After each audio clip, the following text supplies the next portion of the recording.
யாஹுடைய தாத்தை பற்றி சொல்லித் தந்தவர் நீரே, தன்னில் தானாய் தரிபட்டிருக்கும் கையுமான தாத்தான். அப்படிப்பட்ட தாத்தை உடையவன் அவனே இறைவன் நின்றீரே. சுகுதியரே சுகுதியரே உங்கள் பைசான் தாருங்கள், எங்கள் கல்புகளில் களிமாவை கலந்திடச் செய்யுங்கள்.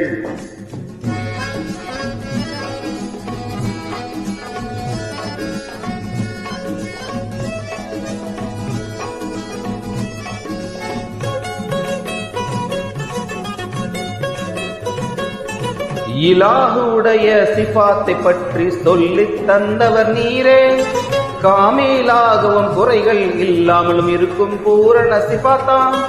அப்படிப்பட்ட சிபாத்தை உடையவன் அவனே இறைவன் நின்றீரே. சுகுதியரே சுகுதியரே உங்கள் பைசான்